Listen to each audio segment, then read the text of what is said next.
এবার যেটা আমরা বুঝে নেব, এখানে কিছু জিনিস কিন্তু মনে রাখতে হবে, কিছু করার নেই, খটকা লাগলে পরেও মনে রাখতে হবে। Classification and nomenclature of enzyme. Nomenclature মানে নামকরণ, ক্লাসিফিকেশান মানে শ্রেণীবিন্যাস। তাহলে এনজাইমের শ্রেণীবিন্যাস করব এবং নামকরণ করব, কারা করবে না সংস্থা। সে সংস্থা এনসিইআরটিতে কিচ্ছু বলা নেই, আমরা বলে দেবো, সব কিছু আমরা পরপর জানতে পারবো। কি বলছে না, thousands of enzyme have been discovered, isolated and studied. প্রথমে যেটা বলেছি সেটা এখনই 1000 এনজাইম ডিসকভার করা গেছে, আইসোলেট করা গেছে, স্টাডিড করা গেছে। দেখো এগুলো কিন্তু মনে রাখবে কিন্তু।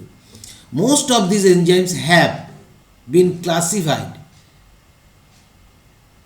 ভালো করে দেখো, classified into groups, different groups, based on কিসের উপরে, the type of reaction they catalyzed. এখান থেকেই কিন্তু কোশ্চেনটা করবে, কিসের উপর বেস করে করা হয়েছে, type of reactions they catalyze, যে বিভিন্ন গ্রুপ করা হয়েছে সেগুলো হচ্ছে কী ধরনের রিয়াকশানকে ক্যাটালাইজ করা হচ্ছে। এনজাইমস আর ডিভাইড ইন্টু কটা ক্লাসে, 6 ক্লাস, ভালো করে বোঝো, 6টা ক্লাসে করা হয়েছে। প্রত্যেকটা ক্লাস আবার 4 থেকে 13টা সাব ক্লাসে বিভক্ত, এবং name according to 4 digit number. কীভাবে নামকরণ করা হয়েছে, একটা এনজাইম কমপ্লেক্স নাম্বার থাকে, এনজাইম ইসি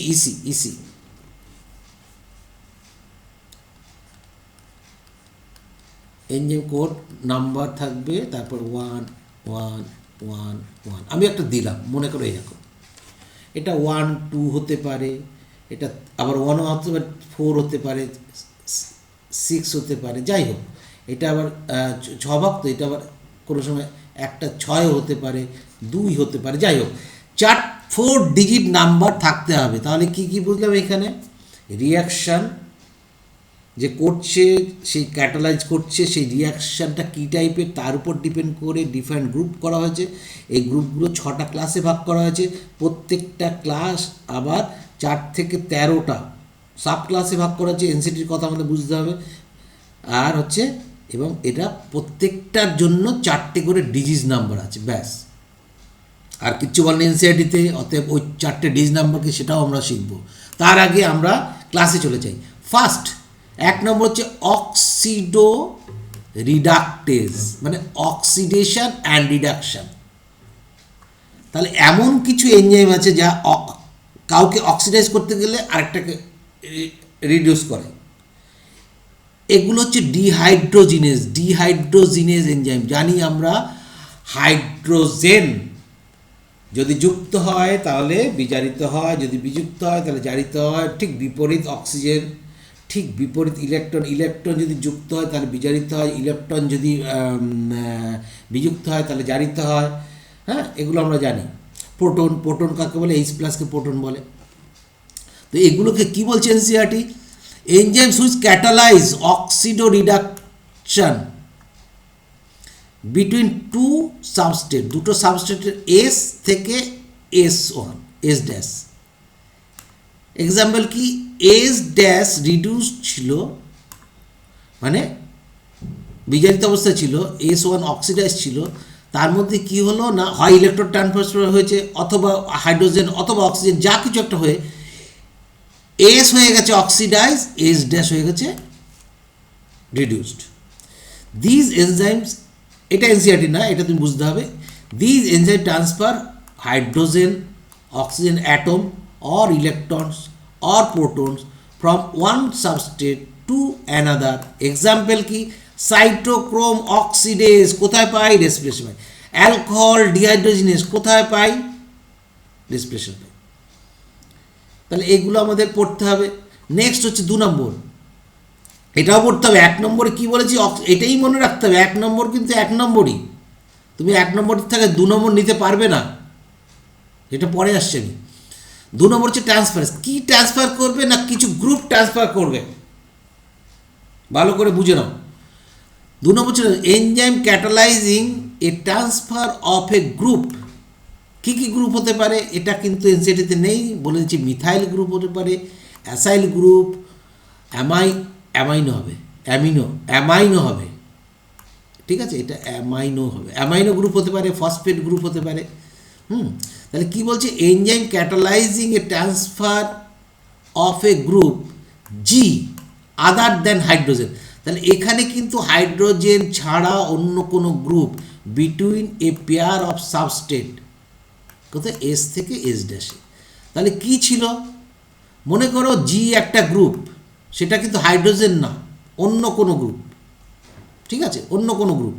যেমন সেই গ্রুপটা এস এর সঙ্গে যুক্ত ছিল, এস ড্যাশের সঙ্গে ছিল না। আফটার ক্যাটালাইজিং গ্রুপটা ট্রান্সফার হয়ে গেল এস ড্যাশের সঙ্গে, যেমন ট্রান্স অ্যামাইনেজ অর অ্যামাইনো ট্রান্সফারেজ, যেমন একটার থেকে আরেকটায় ট্রান্সফার হয়ে যায় অ্যামাইনো অ্যাসিড ট্রান্সফার, যেমন কাইনেজ এনজাইম। তাহলে কাইনেজ এনজাইম, এবং এগুলো কিন্তু এনসিইআরটিতে নেই তো, কিন্তু তোমাকে তো পড়তেই হবে, তোমাকে জানতে হবে। তাহলে 3 নম্বর হচ্ছে হাইড্রোলেজ। হাইড্রো কথার সঙ্গে জল যুক্ত আছে। তাহলে এই এনজাইমগুলো কি, পরিষ্কার বুঝতে পারছি, হাইড্রোলেজ মানে হাইড্রোলাইটিক এনজাইম মানে ডাইজেস্টিভ এনজাইম, পরিষ্কার কথা। তাহলে 3 নম্বর digestive enzyme. Enzymes catalyze hydrolysis of ester পড়েছে, স্টারিফিকেশন, ইথার, পেপটাইড পড়েছি, পেপটাইড বন্ডে কি জল বেরিয়ে যাচ্ছে, গ্লাইকোসাইডিক লিঙ্কেজ পড়েছি, সিসি বন্ড লিঙ্কেজ পড়েছি, সি হ্যালাইডটা পড়িনি কিন্তু জানি, পিএন বন্ড পড়েছি। This category includes digestive enzyme hydrolysis reaction such as esterase, lipase, দেখো সব দেখো digestive enzyme, peptidase, amylase, carbohydrase, phosphatase, protease, সমস্ত হাইড্রোলাইজিক এনজাইম যারা কি করছে না বিভিন্ন রকম রিঅ্যাকশনের মাধ্যমে জল H2O হয় প্রবেশ করাবে, না হলে বের করে দেবে। মেইনলি হচ্ছে এই ব্যাপার। 4 নম্বর হচ্ছে লাইয়েজ কথার অর্থটা কি, যে এরা ক্লিভেজ করবে বিভিন্ন কোভ্যালেন্ট বন্ডকে, ঠিক আছে। কি বলছে দেখি, এনজাইম দ্যাট ক্যাটালাইজ রিমুভাল মানে cleavage, removal of group, remove করবে group from substrate by mechanism other than hydrolysis. তাহলে হাইড্রোলাইসিস ছাড়া লিভিং ডাবল বন্ড, হাইড্রোলাইসিস যেরকম দেখেছি সেখানে কিন্তু ডাবল বন্ড হয়নি, হাইড্রোলাইসিস বাদ দিয়ে যে সমস্ত গ্রুপ থাকবে সেই গ্রুপকে, কারণ হাইড্রোলাইসিসেও কিন্তু এই গ্রুপগুলো ছিল, আমরা দেখেছি, এই যে সিসি, পিএন, হ্যাঁ, সেইগুলো বাদ দিয়ে কি করবে না, হাইড্রোলাইসিস বাদ দিয়ে করবে, এবং ডাবল বন্ড থাকবে, যেমন সির সঙ্গে এক্স এবং এই সির সঙ্গে ওয়াই ছিল, কি হলো, এক্স ওয়াই আলাদা হয়ে গেল আর সিসি ডাবল বন্ড হয়ে গেল। কি ধরনের, this enzyme catalyse the cleavage of specific covalent bond, নির্দিষ্ট কোভ্যালেন্ট বন্ড সেগুলোকে ক্লিভেজ করবে, removal of group without hydrolysis, জল সংশ্লেষণ করা ছাড়া, হ্যাঁ, উইদাউট হাইড্রোলাইসিস ছাড়া করবে। দে এক কাতে সিসির মধ্যে কাজ করবে, সিএনের মধ্যে কাজ করবে, সিওর মধ্যে কাজ করবে, সিএস এর মধ্যে বন্ডের মধ্যে কাজ করবে। কি আছে, ডিকার্বোরেজ, ফিউমারেজ, অ্যালডোলেজ কিছুক্ষণ আগে আমরা পড়েছি, ফিউমারেজ মানে ফিউমারিক অ্যাসিড থেকে যেটা ভেঙে আসে। নেক্সট হচ্ছে আইসোমার কথাটা বুঝি, আইসোমারিজম, অপটিক্যাল আইসোমারিজম, বিভিন্ন আইসোমারিজম হয়, সেই আইসোমারিজম মানে একটার সঙ্গে আরেকটার আইসোমার তৈরি করে দেবে, মানে গ্রুপ ট্রান্সফার করবে অন্যভাবে, জিওগ্রাফিক্যাল হতে পারে, অপটিক্যাল হতে পারে, বিভিন্ন রকম। কি বলছি দেখি, includes all enzymes catalyzing interconversion, মানে একটা যাবে একটা আসবে, interconversion optical, geometric or positional isomer. These enzymes catalyze the arrangement of molecular structure to form isomer, যেমন ফসফোহেক্সো আইসোমারেজ। আমরা এগুলো সব পাবো, সব পরেই পাবো। নেক্সট হচ্ছে লাইগেজ মানে যুক্ত করা, লিঙ্কিং করা। কি বলছে, enzymes catalyzing the linking together of two compound, দুটো কম্পাউন্ডের মধ্যে লিঙ্ক করে দেবে। Example, enzymes which catalyzing joining, CO bonds হতে পারে, সিএস হতে পারে, সিএন হতে পারে, পিও হতে পারে, এই বন্ডগুলোকে তারা ক্যাটালাইজিং করবে। ঠিক আছে, this enzyme join to molecules by synthesis of new bond with breakdown of ATP, very very important, without breakdown of ATP এটা হবে না, এটিপি দরকার। যেমন acyl CoA, synthetase, pyruvate, carboxylase, DNA ligase, এইগুলো পড়ছে এর মধ্যে।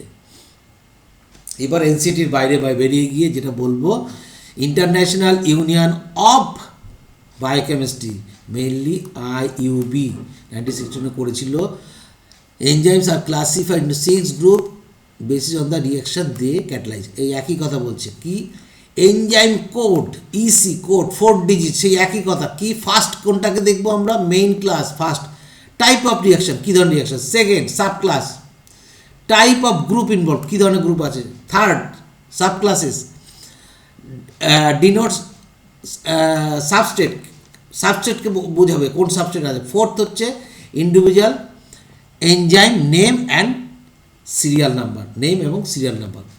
যেমন এখানে দেখো, এইটা কি মনে রেখো, তাহলে কিন্তু এটা মনে রাখতে পারবে পরপর। EC1 এনজাইম কোড 1, অক্সিডো রিডাকটেজ, সংক্ষেপে করে দিয়েছে অক্সিডেশন রিডাকশন।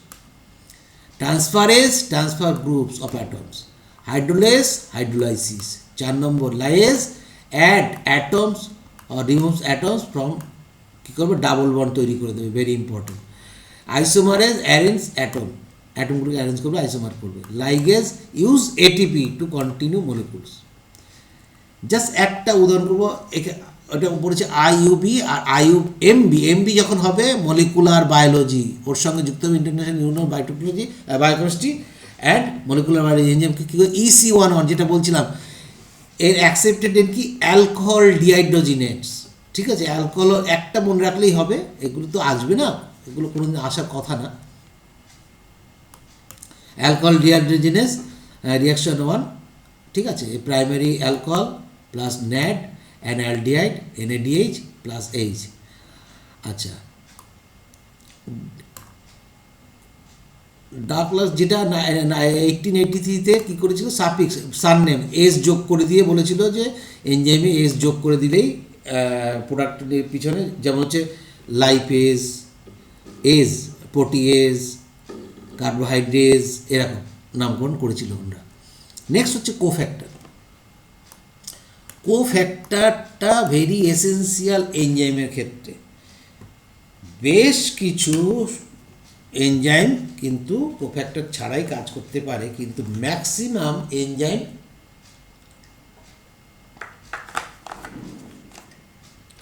উইথ কোফ্যাক্টর কাজ করতে পারে। Enzymes are composed of one or several polypeptide chain. তাহলে পলিপেপটাইড চেইন মানে প্রোটিনের amino acid. However there are a number of class in which non protein constituted called cofactor. তাহলে এখানে কিছু non protein অংশ থাকে যাকে বলি cofactor, are bound to the enzyme to make enzyme catalytically active. তাহলে এই এনজাইমগুলো তখন অ্যাক্টিভ হয়ে যায় যদি কোফ্যাক্টর যুক্ত হয়। দ্য কমপ্লিট এনজাইম কী দিয়ে তৈরি হয়, প্রোটিন পার্ট, সেটাকে আমরা কী বলি, apo enzyme, and non protein part তাকে বলি কোফ্যাক্টর, এবং এই যে কমপ্লিট এনজাইম তাকে বলি হলো enzyme. Next, the protein portion of the enzyme is apo enzyme. তাহলে প্রোটিনের পার্টটাকে বলবো হচ্ছে অ্যাপো এনজাইম, আর নন প্রোটিন পার্টটাকে বলবো হচ্ছে কোফ্যাক্টর।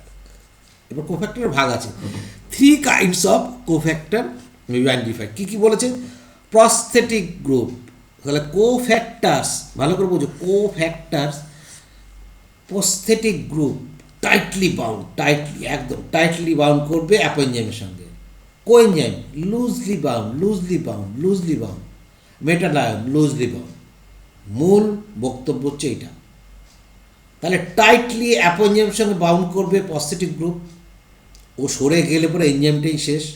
কোএনজাইমের থেকে পজিটিভ গ্রুপ মানে যদি কোএনজাইমটা কোফ্যাক্টর হিসাবে যদি সরেও যায়, খানিকটা এনজাইমটা কাজ করতে পারে, মেটালটা সরে গেলেও কিন্তু কাজ করতে পারবে না। মেটালিক এনজাইম যেগুলো, first of all positive group, these are organic compound. Okay fine, একমাত্র মেটাল ছাড়া সবগুলোই অর্গানিক কম্পাউন্ড। তাহলে পজিটিভ গ্রুপ হচ্ছে organic compound and are distributed from other cofactor distinguished from other cofactor থেকে আলাদা, and that they are tightly bound, very very important, with apo enzyme. Example কি? Peroxidase. পারঅক্সিডেজ কী করে? H2O2 কে ভেঙে H2O plus O2 করে, পারঅক্সিজমে থাকে পারঅক্সিডেজ। এখান থেকে কোশ্চেন হতে পারে পারঅক্সিডেজ কোথায় থাকে? পারঅক্সিজমে থাকে। তাহলে এক্সাম্পল পারঅক্সিডেজ। ক্যাটালেজেরও কাজ হচ্ছে তাই, টাইটলি বাউন্ড হয় এবং which catalyse the breakdown of hydrogen peroxide. তাহলে ক্যাটালাইজ কী করে? আর পারঅক্সাইড, হাইড্রোজেন পারঅক্সাইডকে ওয়াটার অ্যান্ড অক্সিজেনে পরিণত করে। হিম, ভালো করে খেয়াল করো, হিম and iron is the prosthetic group and it is a part of active site of the enzyme. এই যে এনজাইমের গুলো দুটো বললাম, এর prosthetic group কি? আয়রন, হিম। ভুল হয় না যেন, দেখো বাবা গোল গোল করে দাগ দিয়ে দিয়েছি। এই হিম অংশ কিন্তু prosthetic group, অক্সিডেজ এবং catalyse enzyme. Without prosthetic groups enzyme function are totally stopped, but without coenzyme enzyme functions are not totally stopped, work slowly. তাহলে এর ক্ষেত্রে টোটালি স্টপ হয়ে যায়। নেক্সট হচ্ছে coenzyme. They are also organic compound except metal বলেছিলাম, and but their association of apoenzyme only tangent, মানে loosely, temporary, যখন প্রয়োজন তখন যুক্ত হবে, কাজটা করে শেষ হয়ে গেলেই আবার সরে যাবে। ঠিক আছে?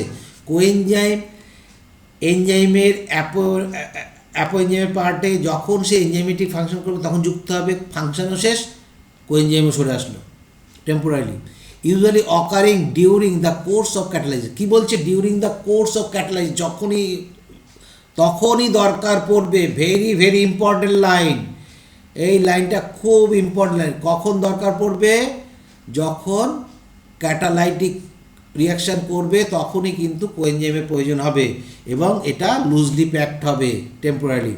ফার্দারমোর coenzyme serve as cofactor in a number of different enzyme catalyze reaction, বিভিন্ন জায়গায় করতে পারে। The essential chemical components of many coenzymes are vitamins. বেশিরভাগ ক্ষেত্রে কোএনজাইম হচ্ছে vitamins. Example coenzyme nicotinamide adenine dinucleotide NAD, nicotinamide adenine dichloride phosphate NADP contains vitamin niacin. Vitamin niacin কার নাম বের করে নিও, আমি কিন্তু বলবো না। ভিটামিন নিয়াসিন কোন ভিটামিনকে বলা হয় আমি এখন বলবো না, এই কোশ্চেনটা তোমাদের কাছে রইল, এটা আমি নোটে দিও নি।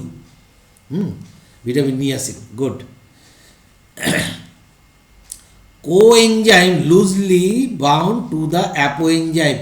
Most of the coenzyme belong to the organic group vitamin B complex. বেশিরভাগ ক্ষেত্রেই ভিটামিন বি কমপ্লেক্সের সঙ্গে যুক্ত। একটা হিন্ট দিচ্ছি, এই ভিটামিন বি কমপ্লেক্সের মধ্যে পড়ে ভিটামিন নিয়াসিন। নেক্সট হচ্ছে metal, third part, metal cofactor. A number of enzymes, কিছু এনজাইম যেটাকে বলছি আমরা মেটালো এনজাইম, মেটাল থাকলে মেটালো enzyme, require metal ion for their activity which forms coordinate bond. কি বলছে? কি ফর্ম করে না? কোঅর্ডিনেশন বন্ড তৈরি করবে with the side chain. Side chain কার থাকে? সাইড চেন থাকে অ্যামাইনো অ্যাসিডের। সাইড চেন মানে আর চেন, অ্যামাইনো অ্যাসিডের সাইড চেন, মনে পড়ছে নিশ্চয়ই অ্যামাইনো অ্যাসিড সাইড চেন। তাহলে কি বলছে? আবার পড়ছি লাইনটা, মেটালটা কি বলছে, a number of enzyme require metal ion for their activity which forms coordination bond কার সঙ্গে, with the side chain at the active side. কোথায়, তা আবার অ্যাক্টিভ সাইডে। এই যে অ্যাক্টিভ সাইড, এই অ্যাক্টিভ সাইডে কোথায় না, এই যে প্রোটিন আছে তার যে আর, এই আর এর সঙ্গে কোঅর্ডিনেশন বন্ড করবে, সাইড চেনের সঙ্গে কোঅর্ডিনেশন বন্ড করবে এই মেটাল, একটা যে কোনো একটা মেটাল মনে করো, এইটা একটা মেটাল, তার সঙ্গে কোঅর্ডিনেশন বন্ড করবে। ভালো করে বুঝে নাও। At the same time one or more coordination bond with the substrate. তাহলে কি হলো, আর চেইন মানে এখানে amino acid,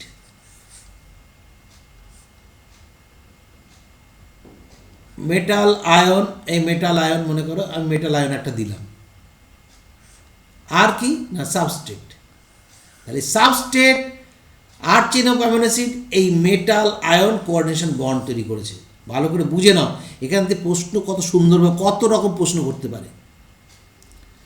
A number of enzyme require metal ion for their activity with the form of coordination bond with the side chain or at the active site, side chain কার, amino acid, and at the same time form one or more coordination bond with the substrate.